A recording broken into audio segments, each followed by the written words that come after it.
What is going on, guys? I just came here to record this video really quickly, actually. I don't think I'm going to take too long in doing this video, but a lot of people ask this question, especially in the Christian community, which is, should we listen to people like Joel Osteen or, T.D. Jakes and Stephen Furtick and all this other stuff? Like, are they actual pastors? Are they teaching the Word of God properly? In most contexts, or even if not most, in many contexts, the answer is no.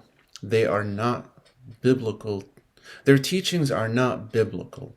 And here's what I mean by that. That's not to say that there isn't some scintilla or grain of truth, biblical truth, in what they're saying. However, for the most part, they focus their teachings and their doctrine around human happiness and human flourishing.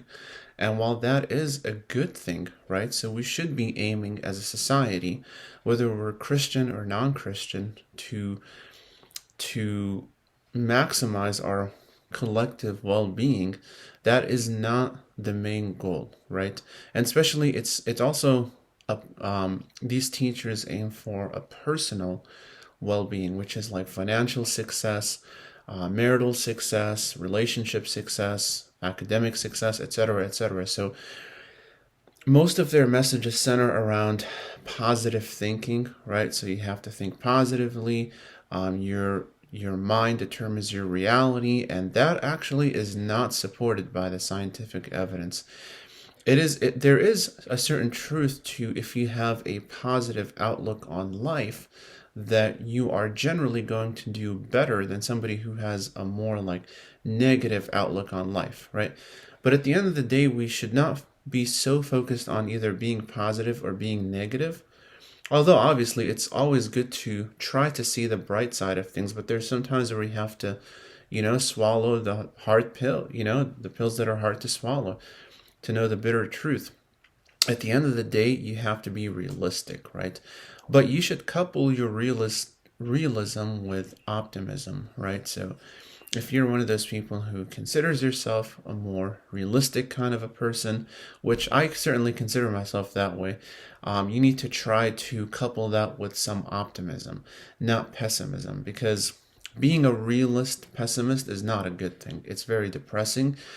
So you really, ideally, obviously, you want to be practical, you want to be a realist, but you also want to be optimistic, right? So you're seeing the situation for what it is, and you're trying to figure out, like, okay, how can I be a problem solver here, right? So positive thinking is actually not supposed to make you like numb you and make you ignore reality. That's not how it is. That's the people who say stuff like, oh, well, your mind determines your reality. Well, your mind doesn't have power over reality.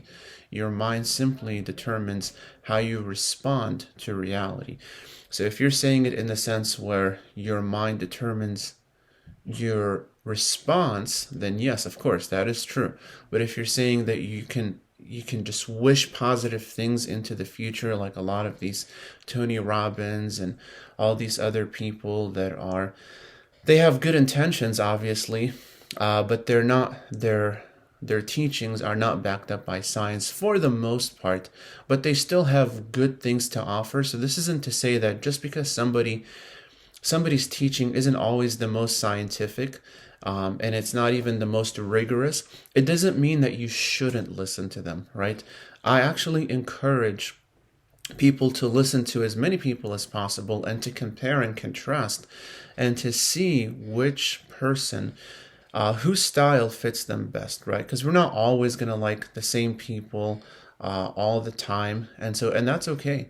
But as long as you feel that you are benefiting from it, and you are most importantly, you are serving others, right? Like Christ has taught us to serve one another, to love one another, And if we are obeying his commandments, then it's irrelevant whether you listen to Joel Osteen or Jakes or Stephen Furtick and, Craig Groeschel and all these other people.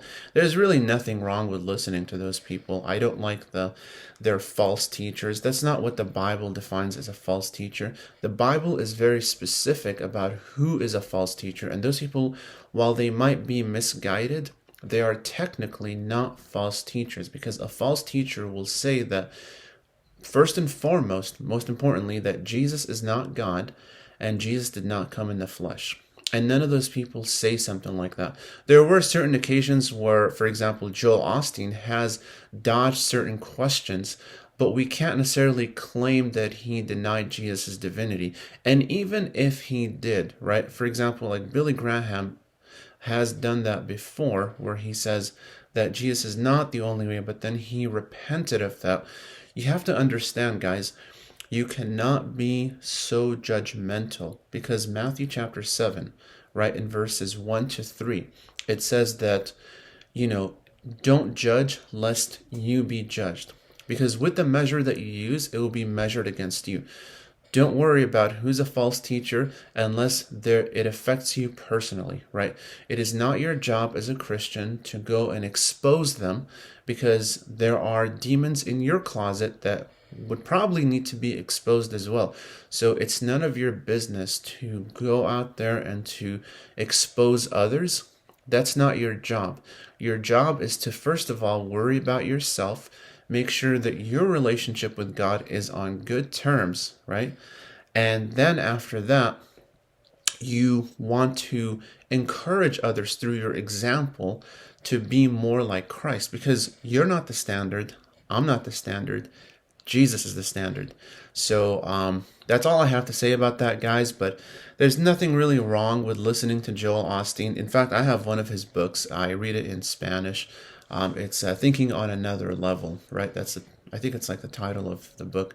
But anyways, it's enjoyable, and I've actually benefited a lot from it. I would say I have more positive things to say about it than negative. A lot of the examples he uses are not so solidly biblical, but guess what? If you're a mature Christian who reads their Bible and who obeys the Word of God, then at the end of the day, you don't have to worry about being deceived. And you can say, well, what about when others are being deceived? Don't worry about it.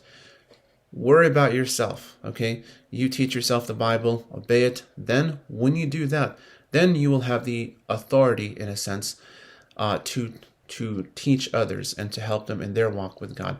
But if you're not walking with God properly, you don't have any authority to help others, because you are in need, and so you can't help others who are in need unless you yourself get that help first ultimately from Christ himself.